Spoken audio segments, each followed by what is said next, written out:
if it plays. People believe that the paranormal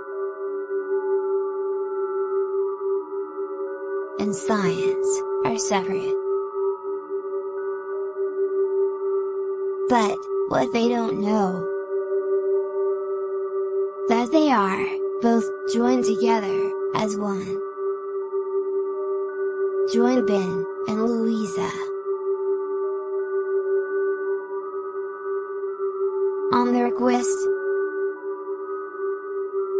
as they bring together science, occult, and the paranormal, only on Occult, History, and Science with Ben and Lou. Hello everybody, it isn't Ben and Lou, but it's Damon and Kate, and it's time for Occult, History, and Science. Woo! Go crazy. Woo! Too many energy drinks again. I think Kate's caught up with me with energy drinks as well anyway, so it's all good. It's all good. I have had one, yes, Damon. But I'm not quite as buzzing as you are, but almost. I am buzzing. Welcome along. It's the Sunday night show. Ben and Lou are not here, but I'm joined by my very, very special guest, a very esteemed guest, one of the best guests we've had on the show, easily in the top 3, Kate Frassi, live and direct from Chi-Town in America. And tonight we have an amazing subject for you. We're talking about music within the paranormal. So it's going to be a good show. Before we get there, don't forget, guys, this week on Thursday, Divination is live. Lou will be inside. She hasn't put up what she's doing yet, but that'll be live. And next Friday, we will also be live again. So big week this week. I've been looking forward to this show. I can't believe how excited I am for this show. It's going to be so cool. Just a couple of shouts out before we start. Annette says, good evening, Damon and Kate. Hello, Annette. Welcome along. Hi. Natasha on the YouTube channel says, evening, great to have you back on, Kate. See, I told you it was to be a warm welcome, didn't I? Natasha. Yeah, no, thank you so much. I feel very, very lucky to be on the show again and really, really looking forward to it. I have to say I'm a little bit nervous, but hopefully. Don't be, honestly. It's great to have you on now. I know there's a few shout outs you want to do before we get started. I do, yeah. I just want to say special thanks to Ben and Lou for doing their show, and we're kind of taking over their show today. So thank you very much to Ben and Lou.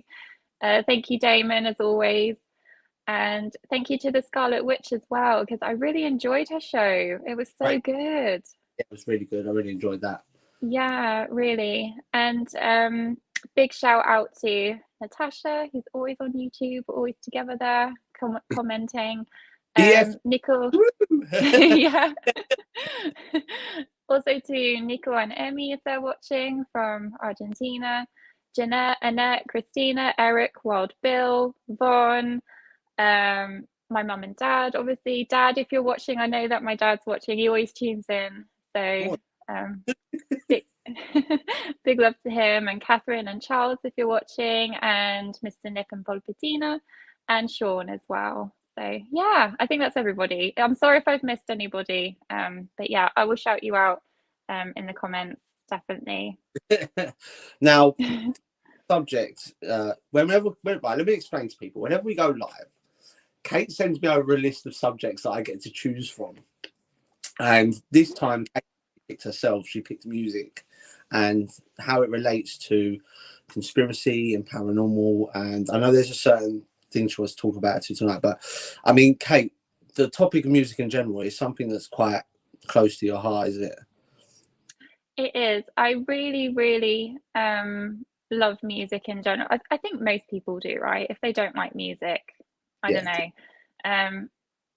So I am a musician myself. I play guitar, drums, and piano, and it's always been a massive, massive part of my life.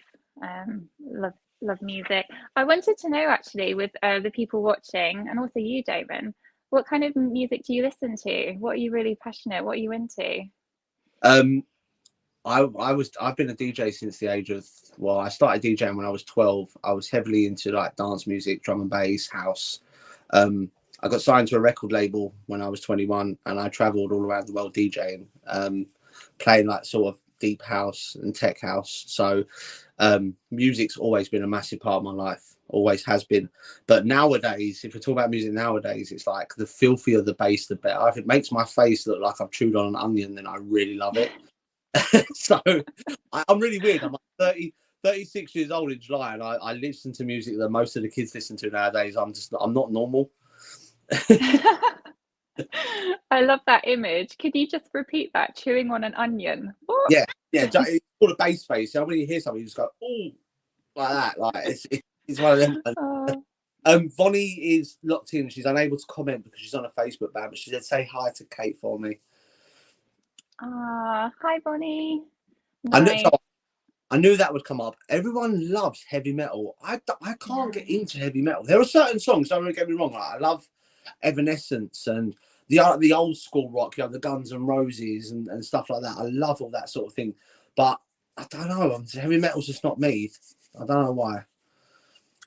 Big shout out. That was my cousin Catherine. So, yep. What music are you into, Kate? To be honest, pretty much most things. I do love classic rock. Big influence from my dad, because my dad was really into classic rock and glam rock.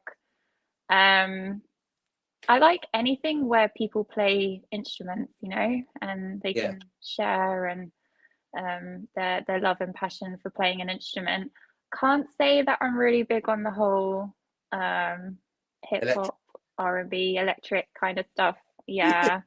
But I appreciate it. I appreciate all music. You know, I will appreciate it and listen to it. But yeah, not really my scene. Not the Katy Perry, Rihanna sort of fan, then, are you?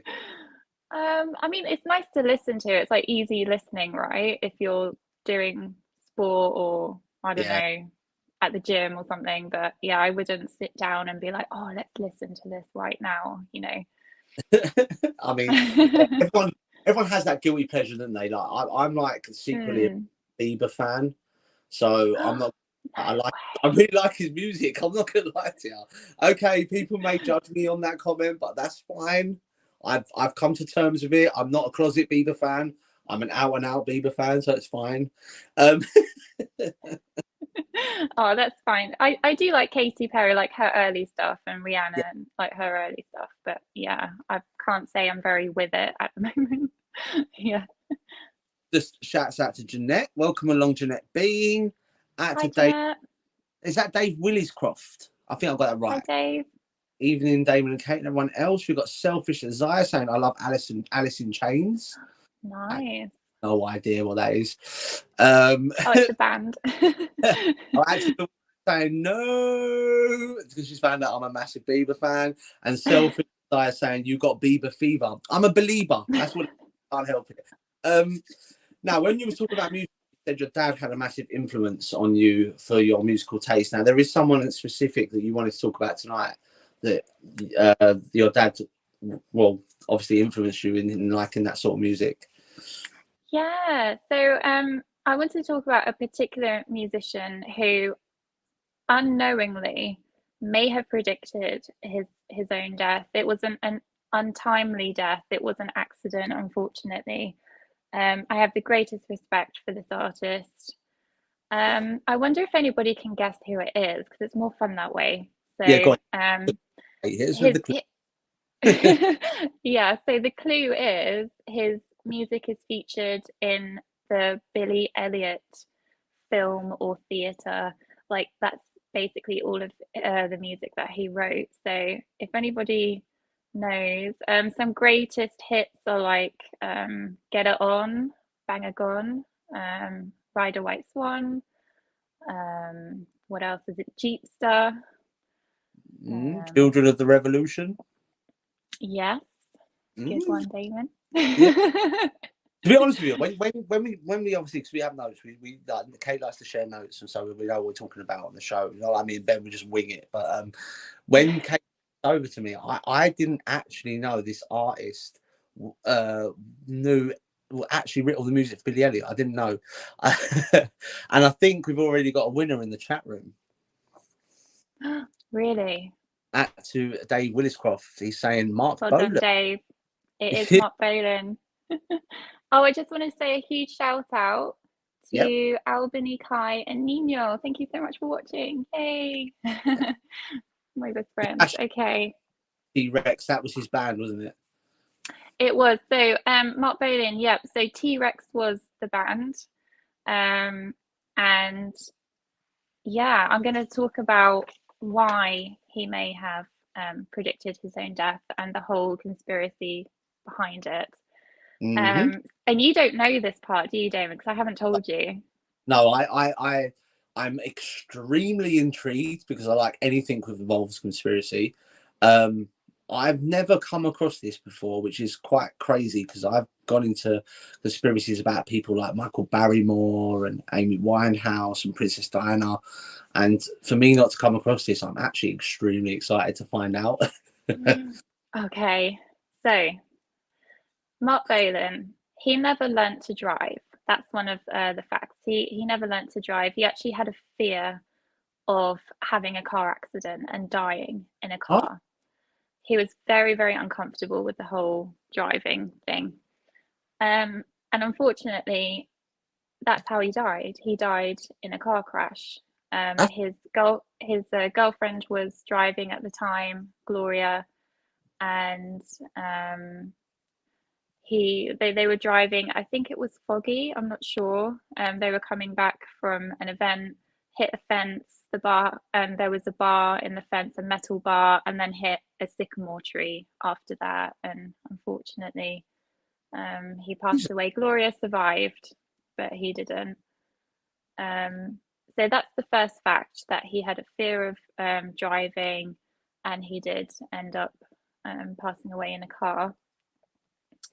It was 2 weeks before he turned 30, so he was only 29 years old, and this was September 1977. So there's some interesting facts there. So, oh, by the way, you can still visit the crash site. I can post it on the page later. There's a shrine dedicated to Mark Bolan and the tree and everything. So, one of the most famous quotations that Mark Bolan is known for, and what he said was, "I'm too beautiful to live, but too young to die." So that, first of all, suggested that he knew that he was going to die young. Yeah. I mean, maybe. A lot of the skeptics will turn around and say, "Oh, it's obviously him being over dramatic," but at the same time, for you to say something like that, there's got to be some sort of inkling there. And just to throw it out there, the fear of dying in a car crash is amoxicillophobia. Oh, I didn't know that. New words. Okay. Just to throw it out there. Now so it's all good. Nice. Yeah, so that was the first thing. The second thing is, so Mark Bolan was a huge Tolkien fan. He loved Lord of the Rings, The Hobbit, all of the whole methodology of it. You can really tell that, especially with his early stuff and his music. So it wasn't unusual when he wrote quite different lyrics. You know, they were very poetic, very kind of surreal at times. He was very imaginative with his writing. Yeah.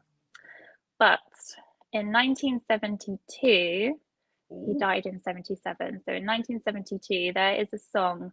The song is called Solid Gold Easy Action. And in that song, there is a lyric that he writes, "Life is the same and it always will be, easy as picking foxes from a tree." Now, there's foxes, there's a tree. The tree, he died from hitting a sycamore tree. Now, the number plate of the Mini was Fox 661L. Coincidence? Wow. See, that can't be coincidence. That's bizarre, isn't it? Yeah, that's mental. That's crazy. It is mental. And not only that, my last fact is that in August 1977, so this is just, a few few weeks before he died. The song released was Celebrate Summer, and one of the lyrics in there is "Summer is heaven" in '77, and that's the year that he died. There you go. Now, Yeah. a lot of people will blame that on coincidence. No, sorry, I can't see it myself. There's just many, right? If there was one or two, okay, fair enough. But this is like 3 solid pieces of information that just makes you wonder about that. And I share this story about him, you know, with love and good intentions and just showing awareness. You know, it's always not nice to talk about people who've passed, but I just think it's a really interesting conspiracy. And yeah, just rest in peace, Mark Bolan, and he's such a legend. He's a glam rock icon. Yeah. Mind blown. I have a picture of him actually, for those. He's a very pretty man. There he is. Oh, I don't know if you can see. Yeah, he was actually. Mark Bolan. Yeah. I mean, some of his music, I've heard some of his music before, and it's really, really good. It's very very catchy, very ear catchy. The lyrics, creativity behind it is amazing. But great, isn't it? Some great riffs in there, some really memorable riffs. I mean, it poses the question though: if you know that you was going to die, what better way to put it out there than put it in your songs? Do you know what I mean? Like hidden messages. Like we always hide things in plain sight, don't we? Yeah, very true.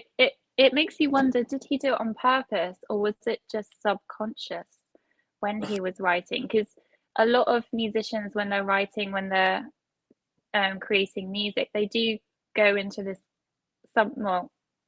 most talk about this kind of trance meditative state where they will write and I'm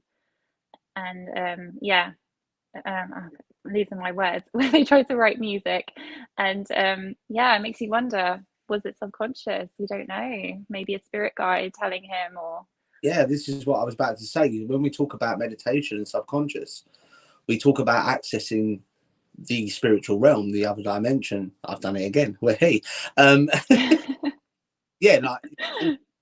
another great example of people accessing this subconscious to be able to produce an amazing bit of work is the fact that J.K. Rowling said that she wrote the first 4 Harry Potter books in a complete meditative state. You know, these ideas that she come out with, all these the whole Harry Potter universe, let's say, was all channeled through a separate spiritual entity that she believes was controlling the pen which she's writing. So basically, the first 4 Harry Potter books were wrote during an automatic handwriting session. So we talk about when Mark Bolan obviously is writing these ballads. They're not really songs; they're actual ballads. Yeah.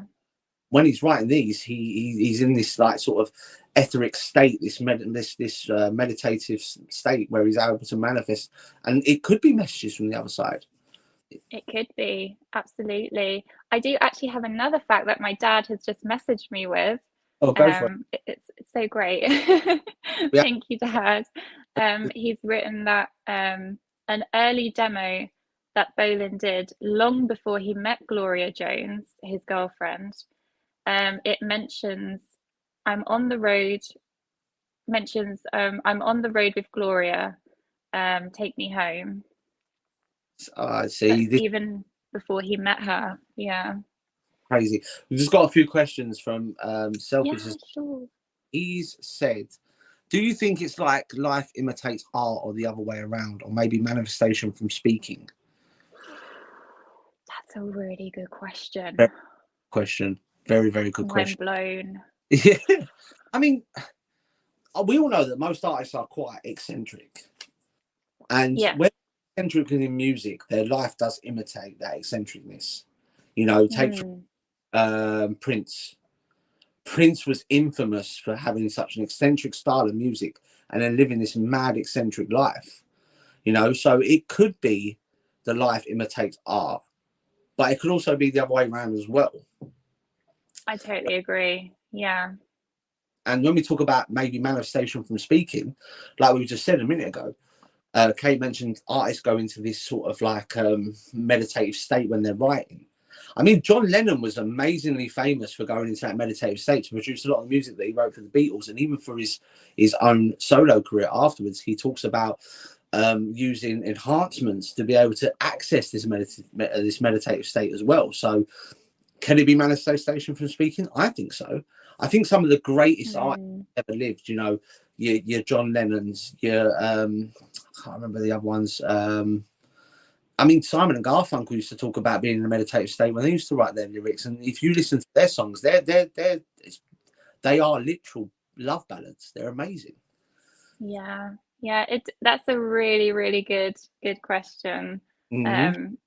I think it deserves a really good answer, so I'm going to think about that like really seriously, and then I think I'll post it on the page later because that's such a good question. Right? Yeah, that's a Kate question, 100%.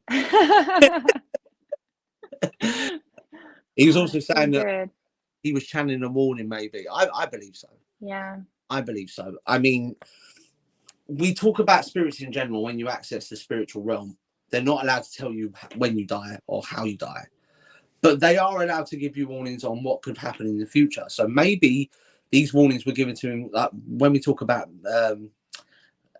mediums going into trance states and able to channel. They get shown pictures. Like when I do my mediumship, I'm shown pictures. I'm not told. 9 times out of 10 I'm shown pictures. It's like a jigsaw puzzle. I have to put the pictures together to understand what I'm talking about. So maybe he was showing these pictures, and his way of channeling these and putting these sort of clues together was to write these ballads. So yeah. That's a really good word, channeling, isn't it? Because it's channeling all of what you're given from maybe the other side into your particular art. Now, when we talk about music in general, and we talk about, well, we've had the conspiracy of Mark Bolan, and me and Kate before the show were talking about the 27 Club. You have people like Amy Winehouse, Jimi Hendrix in that, you know, people that have predicted these things happening. But if we bring that sort of music topic over into the paranormal, music has a massive influence. So I know Kate's got a few notes on actually the music within the paranormal. So basically the link is why do we not see more paranormal investigations with music? Please comment, has anybody seen or knows of any paranormal investigations or witnessed any where they've used music? Because I haven't, and I haven't seen anybody use music. You have, you just don't remember. Like, turn your clocks back to Wednesday when we was watching the Scarlet Witch, and she had the music playing in the background. She was using that to build up positive energy. Now, music within the paranormal, depending on, like we spoke about before the show, we talk about things in different keys. You have different music in different keys. Certain keys produce moodier vibes, whereas certain keys produce a sort of higher sort of feeling to them. A lot of Wiccans use music within meditation. Right. We done an investigation when I was part of the paranormal team that I used to run, Truths Collective. We used to be known as Truths Paranormal. We run an investigation at Ruffin Control Tower, which was really infamous for being the place where the Memphis Belle was kept. Have you ever heard of the Memphis Belle? Oh, yes, I have, yeah. And we, at the time, we thought we'd increase the spiritual activity if we use some form of older World War II American influenced music and make them feel a little bit more comfortable. So we played some of that, and the literally the energies and the paranormal things that were happening, it increased. There are some amazing comments going up in the chat right now. I think I need to get to these. Hold on a second. Yeah, definitely. Yes. Selfish Desire says, where are you going to post your answer? I'm very interested. Facebook group. Are you in the Facebook group? I don't. Selfish. Let me know.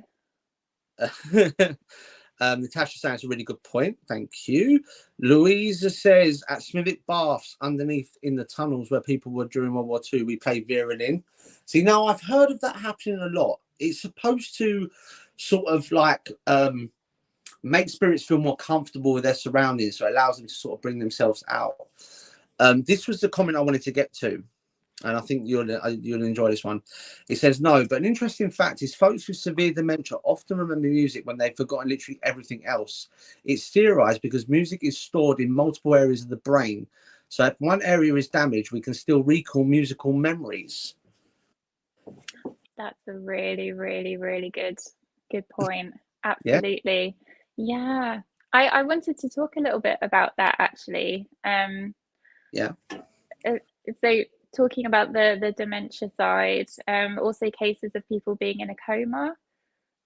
Music can help to like stimulate the brain and help them to almost not come out of the coma, but you know, have those thought patterns and things while they're under.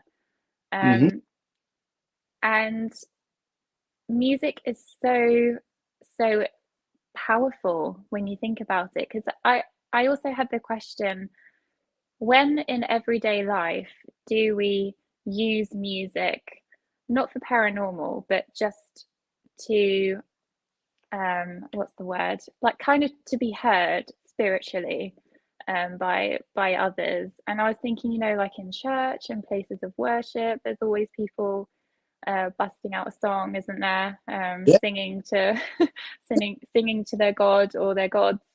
There was Vikings and the Celts in battle, when they were going into battle as well. Yeah, that was to install Um, the opponent. yeah, to instill fear, and also before, right, Damon? Because you were talking about Yeah, certain Viking rituals, certain celebrations, especially in sort of like rituals that were for Freya or Freg, which is like the one they used to pray to, and that used to be childbirth and regeneration and life itself. They would produce like these higher tones. Or Swedish language or Norwegian language that I was in, and these higher tones were supposed to travel further because it's all to do with frequencies. Everything's all to do with frequencies. We spoke about it before the show. We spoke about the Tibetan monks are able to access the secondary vocal cords. Weren't we? You wanted me to do a rendition. yeah, the throat singing. Do it, Damon. Oh, I'm not doing it. I'm not doing it. I said I would. I'm crapping it now. Yeah. Suppose they use this throat singing. It's an access to the secondary vocal cords that allows them to produce lower bass tones, which allows the vibrations to sort of extend their way to the path of enlightenment. Yes, yeah. It's incredible what they can do. Just talking about the vocal, like it's insane.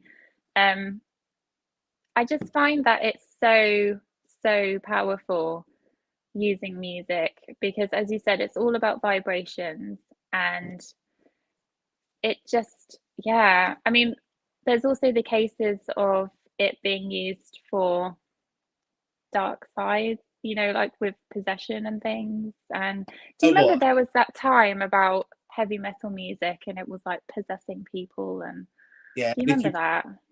Gives you a chance to say to summon Lucifer and stuff. Yeah, there was a lot of that going about. And it's funny you mentioned about music to the dark side, because literally Selfies Isaiah just put this comment up saying, I always found it weird that Lucifer was the angel of music. Oh, he was actually. That's a true story. yeah. Moted, he was the angel of music, yeah. And it's all to do with frequencies. We talk about music within the paranormal. It's literally all to do with frequencies. We talk about it a lot. Yeah. I mentioned frequencies play a massive part in anything paranormal. We have different vibrations of frequency. Ben always talks about, you know, different crystals vibrating at different speeds. Now, light generates in a certain frequency, and that's how we see. The same as smells. Smells generate a certain frequency. What people don't understand is sound and music generates in a wider range of frequency. That's why it has more of effect on our brains.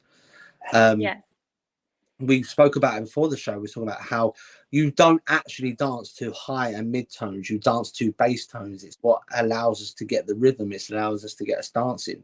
And you'll find that people who have no rhythm and people that can't dance are actually less of hearing for bass tones, and they're actually more geared towards the higher and mid tones. That's why they find it hard to get the rhythm of the track.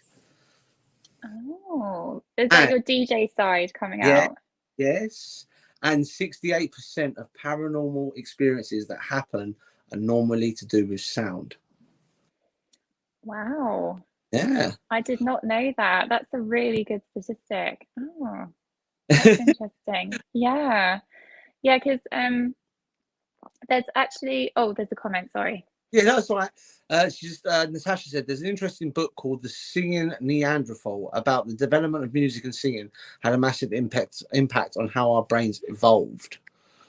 It's definitely something I've got to check out. That's got to go in the Occult library over in the corner there. That does sound really good. Yeah. I know of a book called Your Brain on Music, and it's about the positive and negative effects of music on the brain. But it's more kind of theory and scientific about like how cross connections and playing instruments and things. Yeah. Good. Yeah. There are so many academic papers and articles on this topic about music, paranormal, spiritual. So I really feel like we're just kind of scratching the surface with it. Yeah. There's just so much of it, like there really is. But I think the theory of vibrations definitely, and like how music is such a universal language. Yeah. Because any whatever wave you're on, like you can, it's that feeling of going to like a nightclub and you can just really feel that bass and it's in your chest and it's like, yeah. I always wonder how it affects not only humans but like others as well. I've always thought about that, and yeah, how far it resonates. It does resonate. Because obviously when we talk about it affecting like the animal kingdom, different animals make different noises during mating season. Yeah. And different noises as warnings to say like, this is my tree, you can bugger off, sort of thing. Yeah, it's all to do with frequencies. It's not so much music, it's sound in general. And you can sound from anything from minus 300 gigahertz all the way up to plus 500 gigahertz, depending on, and there's certain sounds that humans can't even hear. I was about to say that, like, our spectrum is actually quite small when you think about how much there could be. Yeah, 100%. I just got to pick up on this comment because this is so true, and I've got a story about it. People learn languages through music. They'll be saying a different language, singing along just because of the vibes. This is so true.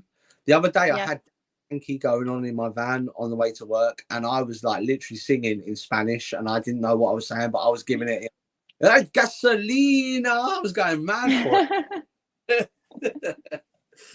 So it's like maths. Maths is known as the universal language, isn't it? But we always overlook music being the universal language. Another thing we skated over is Native Americans.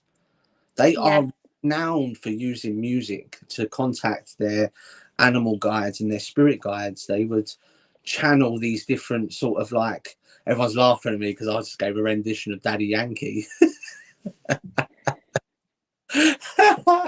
Oh dear, I was just ratting myself. Lovely. I thought it was great, don't worry. Just a comment from me saying, I connect music to a time frame in my life. Certain music reminds me of events that have happened. It's also a positive influence on my moods, sometimes a negative effect. Yeah, that's another one. Yeah, isn't that so powerful though? It's really like another sense, because it doesn't matter where you are, what you're doing, if a song comes on the radio or in the background, it really transports you, doesn't it, to a time, a place, a feeling. You can almost taste it. It's so powerful. It really is. I don't know if anybody else has this, but I'm actually very sensitive to music, so I can't listen to music unless I'm really, kind of in feeling it, because I'm quite sensitive with music, and I don't know if anybody else gets this, but I always get goosebumps when I listen to music. You're saying that, right? I read an article the other day, and there is an actual term. There's a word for it, isn't there? I'm trying to look it up on my second phone, and I can't. It's not letting me happen it. I'm not a robot. There we go. Let's see if that pops up. Oh, now Pictures with stairs in it. There we go. It's called hyperacusis. Is inherent to hard to deal with everyday sounds and can also cause you to get goosebumps when listening to music. Yeah. I just thought everybody got goosebumps. I didn't realize that it was a weird thing. So yeah, that happens to me. There's certain music producers and certain music that it causes me to almost like go into like a weird state where I'm awake and I'm driving, but my mind is elsewhere. Like the key one for me, a producer, I don't know if anyone's heard of him. His name's Eric Prides. He's a house producer from Sweden. He's really famous. He had a top 10 chart with Call on Me, but the music that he makes privately, like sort of like the more club influenced and underground music he makes, like under synonyms like Prida or Cyrus D, the music he makes is so atmospheric. It just transports you where it almost puts you, when we talk about being in a subconscious state, it almost puts you in a subconscious state. Like for me, because I can only talk from my experience from electronic music, but like the older trance music that we used to hear back in the 90s, some of them like stuff by Chicane or Sash and people like this used to, it just transports me into a different realm. I love it. I really do. Yeah, it really is so powerful. And talking about the Native Americans, and you mentioned about the Vikings and rituals. It's very similar because I was doing a little bit of research on the Native Americans, and they use their voices and percussion in their rituals, and the repetitiveness of it. It does have that bass and that rhythm. Sometimes they use the flute, but it depended on like the location and which tribe. And the syllables that they used and the rhythm, it was to convey the song's emotions, and the dances as well. It kind of created this energy and this power, and therefore like this magic, I guess, to connect with the earth and the spirits. And I just feel like that is our origins with music. That's what it was for. That was to raise spirits. I mean, there's so many expressions that we use with music, isn't there? There's the one when music is loud enough to wake the dead. You probably heard that, right? And there's a few others as well. Can't remember off the top of my head, but yeah, and it does play on our emotions. Like, how many times have you heard an emotional track like there's one by it's called 1,000 Years. Can't remember his, but I know that one of my friends, Boise Avenue, done a sort of rendition of it. Okay. And you hear a song and you go, I want that played at my funeral. Oh. It just hits that sort of emotional sort of thing where you go, I want that played so everyone remembers me by, and how many times people, and this is where music's so powerful. And it's also and the key that the vibrations are coming out as. There's honestly some really cool comments out there that I get goosebumps saying. Lynn Murphy says I get goosebumps, and Tasha's a 100%. She's saying selfishly saying I'm hella picky with music. The best songs give goosebumps, which is so true. Selfish to say is also saying, I wonder if the vibrations fix our electromagnetic field, sending sensation all over your skin. Yeah, spot on. Yeah. When Kate was talking about Native Americans using percussion and sounds and dancing to connect with the spirits within nature and the earth itself, you have to remember the earth has its own electromagnetic field. So by generating these frequencies, it's able to make you sort of, if you're generating the same frequencies that the earth is at that time, then you're able to sort of become closer to it. Yeah, totally hit the nail on the head there, Damon. Yeah, I was about to say the same. Lynn Murphy says, I can't put certain music on my CD in the car because it puts my adrenaline through the roof. When I listen to some Queen music, I speed, so it's a no-no in my car. Oh, that's funny. That reminds me of the isn't there a study on people who drive red cars drive faster? Do you remember that? Like, I wonder if they've done that with music. I drive a red car. Do you drive really fast? Sometimes. I'm not going to say anything that incriminates myself on the show.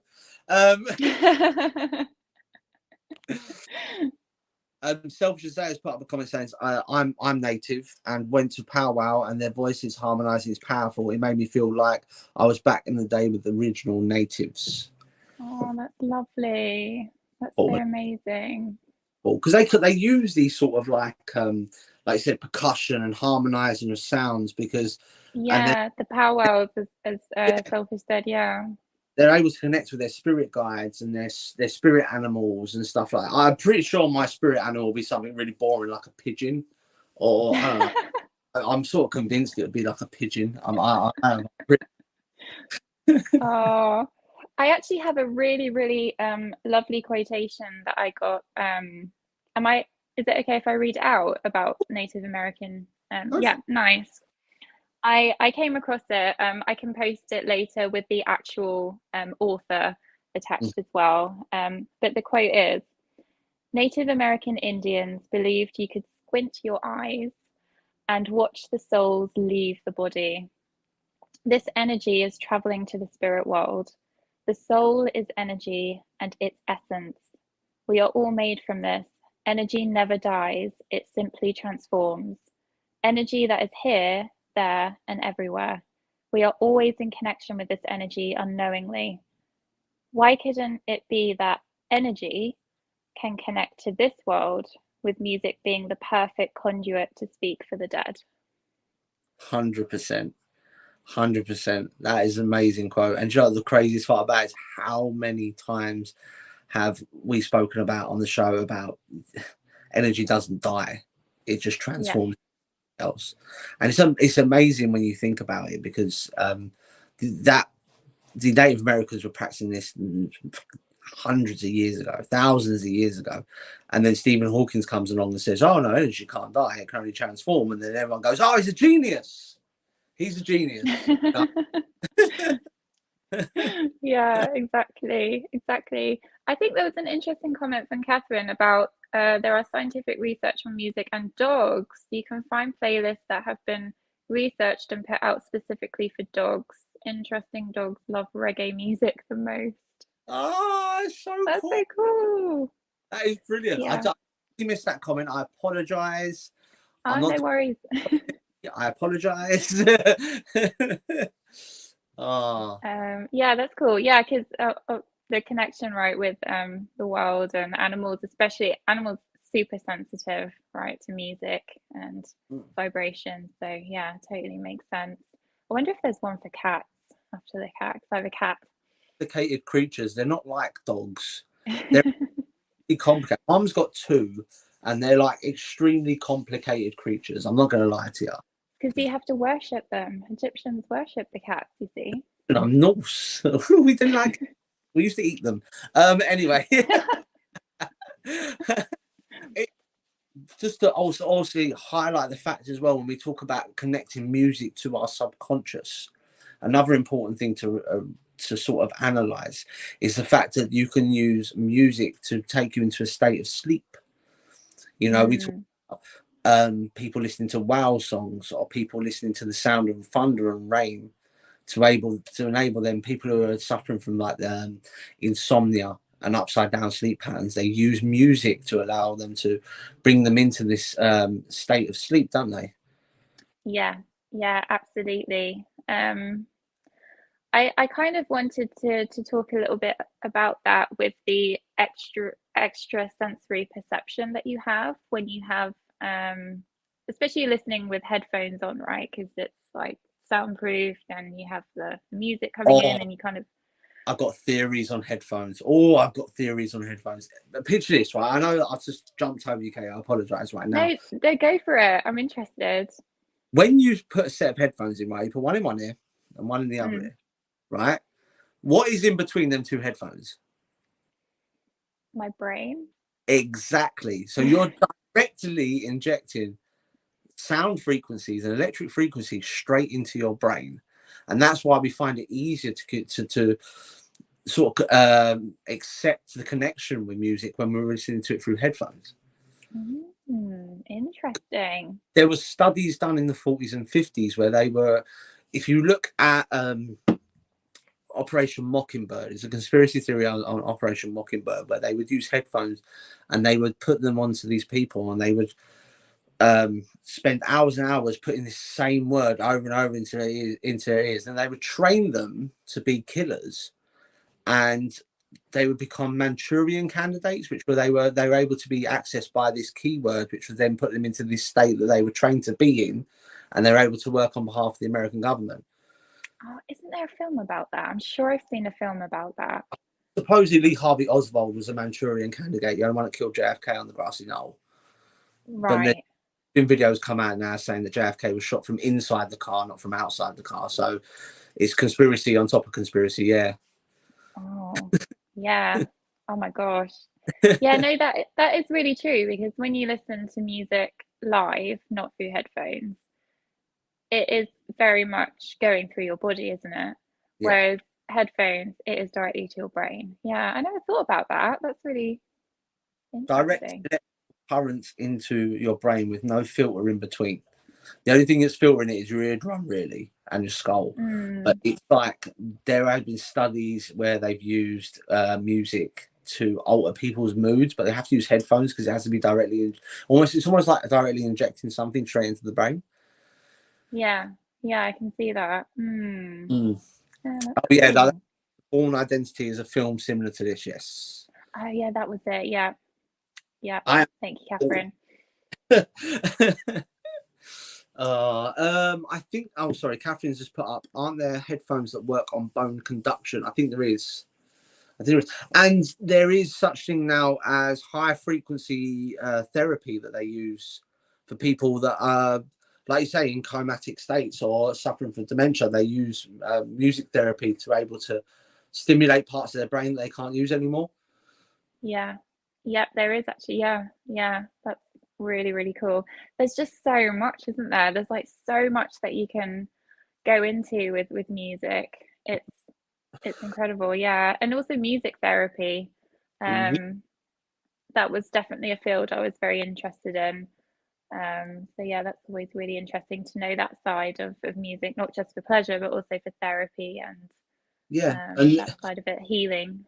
When you talk about using music within paranormal as well, you'll find that 9 times out of 10, when you're doing a meditative circle or a spiritual circle, some sort of positive music playing in the background, whether that be, and it's normally focused around like instruments, people playing instruments or vocalizing like choirs. They come in a lot.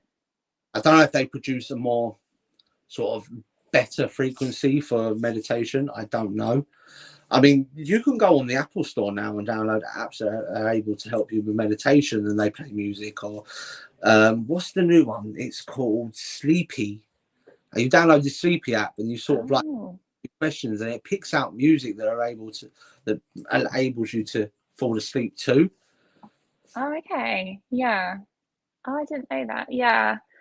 Have you ever heard, Damon, of so classical music, you have the requiems. So these are pieces of music that they would write for their funeral, basically, for their death. And there's Verdi's Requiem and there's Mozart's Requiem. Have you heard, do they give you goosebumps? Because they really give me goosebumps.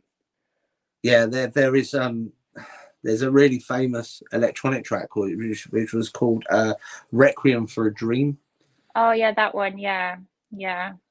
What made it into this like electronic version that was like very trancey. It was for a film, wasn't it? It was film music, right? It was for American Beauty. Okay, I'm not sure. Requiem for a Dream it's called. The version I'm talking of was done by a drum and bass duo called Nero. But I mean, yeah, I mean, I think that's what they're made to do. They're made to give you that feeling and bumps. I music's another thing that I can listen to, but I really have to be in the mood to listen to it. Yeah, totally. He used to make music for films. That's another thing we never spoke about. How they're able to obtain the feeling of suspense or sadness or belated all the emotions. Yeah. You could watch a scene in a movie with two people crying, and you could just sit there and watch it straight faced. and then they will add some sort of musical concerto in the background of it, and you'll be bawling your eyes out because it causes suspense. Like if you was to watch a horror movie from start to finish with no music in it, you probably wouldn't jump or be scared at all. But when they use that atmospheric and that sort of scary music, it puts you on edge. You're like, oh my God, something's going to happen. So powerful. It totally manipulates your whole emotions and senses. It really, really does. There's a really famous composer that worked on a lot of like the Disney films and a lot of like the family films. I don't know if you've heard of him. His name's James Horner. Oh yeah. Okay. Yeah, he done like Casper's Lullaby for the Casper film, and he done like a lot of sort of like atmospheric sort of music for the films. And whenever I hear that Casper's Lullaby, that grips me. It's an amazing piece of. And when you talk about music as well in general, music nowadays is not like how it used to be. You know, but when we talk about Mark Bolan and Katy Perry, for instance, right? Because we've spoke about it in the show. Mark Bolan used to write beautiful, constructive, literate music, ballads. And then Katy Perry is like on top of a wrecking ball saying how she's going to come in like a wrecking ball. There's that massive change. You know what I mean? Yeah, it was that Miley Cyrus, but yeah, kind of the same genre. I knew that. Yeah. We've gone from an era of creating beautiful ballads and beautiful songs. Like, I totally agree. It's kind of, there's not the same emotion in it. I find it's kind of just making music for money, for. There's no. I don't know. I just feel like it's lost a lot of emotion and it's not written how it was. Yeah. When you talk about music from back in the day, you got bands like REM that used to produce like these amazing songs, and Eurythmics and Stevie Nicks that are just amazing ballads of music where they would just use words to create a story. And that's when we talk about music having that effect on us as well. Music has that way of, through a track from beginning to end, like the older sort of music was able to take you on a journey. Especially blues, when you think about blues music and how that just evolved into rock and roll and then rock. I mean, that whole evolution was just incredible. And the real blues, I mean, that hits your soul. It really does. Yeah, 100%. 100%. I mean, it's a subject where we could probably sit here and talk about it for hours, because we could sit there and just easily single artists and how they've had effects on our life. So people like Bonnie's just put up a little comment. She's saying there's also studies now, they show how humans are able to contact like dolphins, so the animal world, through music as well. Yeah, that's very true. I also see Charles Rudd. Hi guys from Texas. Hello. Thank you for joining. Conversation. I'm just not looking at the side there. I need to. Did you want to just double check the comments, Damon? And then I just wanted to kind of delve into experiments one could do while investigating in the paranormal. Yeah. I mean, I think apart from Louise saying when I get migraines, I like to listen to Rain and Thunder, and that enables her to sort of. I mean, that's all into like that musical therapy sort of thing again as well, you know. But if you've got any more questions, stick them up. We'll get them to Kate on the end of the show. Right, so delve into these experiments that people can do then to understand how music can help and help us connect. Yeah, I mean, obviously, I definitely want to get the viewers' thoughts on this and your thoughts as well, Damon. There's so many experiments you can do. One of them is live music, using an instrument, going into a meditative state and allowing something to take over while you're playing, and music is created or lyrics come to mind. It's, as we were talking about before, when they go into this kind of trance state. I don't know if you've seen that film Soul. It's one of the new Disney films, and it depicts a guy when he's playing the piano, right, and he goes into this trance. And that's a really Really nice. So yeah, I think it would always be fun to see somebody do that on Yeah, an definitely. investigation. There's also the one where you only use songs on the spirit box, so you've just got like hundreds of thousands of songs, and on the spirit box, it switches from song to song, and it will stay on one particular song because there's been so many cases, haven't there, where people have said they've been contacted by a loved one through a song. They'll be Yeah, somewhere and their song will be playing, or a song that reminds them of the person. That's really interesting. yeah, yeah. I mean, I can get down with that. I mean, there are apps out there that allow spirits to pick. What are they called? Can't remember what it's called. There is a bit of equipment that allows them to pick the spirits to pick words from a dictionary. So if you was to replace that with song lyrics, and then allow them to Mm, that, I think it's called the Paranormal Puck that does it. I'm pretty sure it is. But yeah, okay. sort of like remap that into music. And the same with the SB7 and the SB14. That flicks through like radio frequencies. Maybe if you have that flicking through a playlist, and then one was to stop the one that sort of makes sense to the spirit you're communicating with, then that could work. That could definitely work. And like Yeah, it's on interesting. that quote that you said about Native Americans, music is the greatest way to connect with the dead. So it might be a good idea for some sort of paranormal team to try that. Definitely. Yeah, even if it's just to vamp up energy or Yeah. to relax things, you just never know, do you? And then the last one was, you know, the Estes method is like so popular at the moment. Everybody's doing that method. Um, there's the one with music where you sit there, you're blindfolded, you have the headphones on, and it's there is a condition called synesthesia, which is when you listen to music, you don't only just listen, but you can taste, you see colors, you can smell things. It's like the whole connection of the brain while listening to music and having a connection with all different senses. Mm-hmm. So yeah, that's supposed to maybe work while you're in a room, you're trying to communicate with a spirit, you have the headphones on, you might experience some type of synesthesia, and making notes of that. Yeah, that's it's kind of like, is it called the Gansfeld experiment? Ansfeld experiment, yes. Yeah. Yeah, it's kind of loosely based on that. Mm. So yeah, could It be would make sense. interesting. Synesthesia in itself is where um, it's where the brain, where it's receiving the frequencies from the music. It's allowing the subconscious part, or the medulla, which is the back of the brain, to overtake the main part of the brain. So the brain that's Yeah. asleep then takes over the main brain that's awake.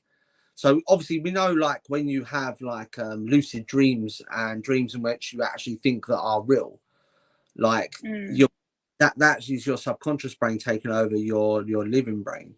And synesthesia is where the frequencies allow the subconscious part of the brain to take over the main part of the brain. That's why you're able to Yeah. so yeah, it would make sense.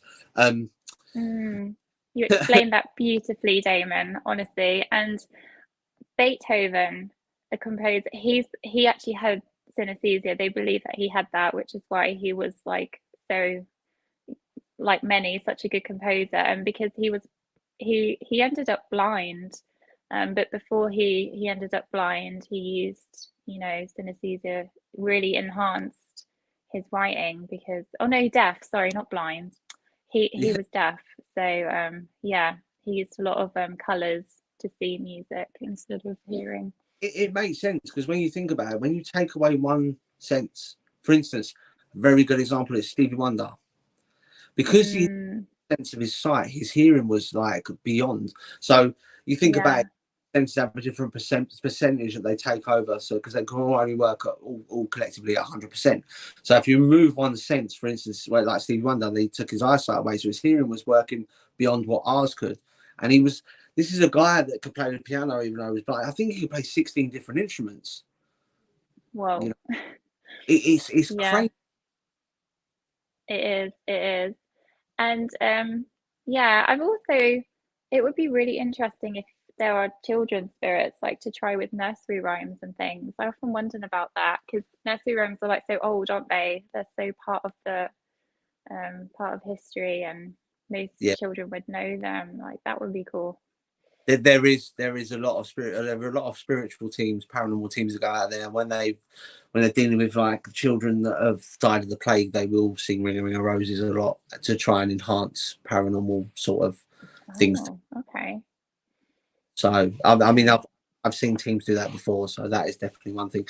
I mean, if anybody's got any questions for Kate, because we're coming towards the end of the show, they come up there. Anything. It can be on any topic, anything, whatever you like. Ask me anything. There you go.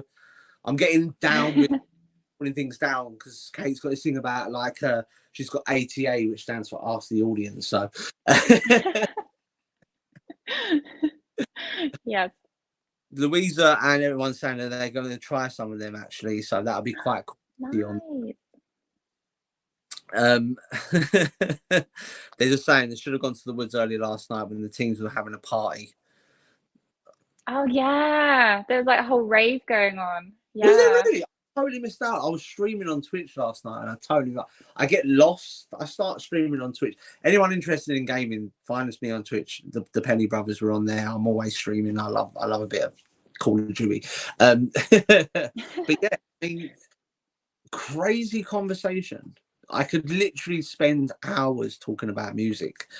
Joe, one of them ones where you don't realize the depth of a conversation before you start having it.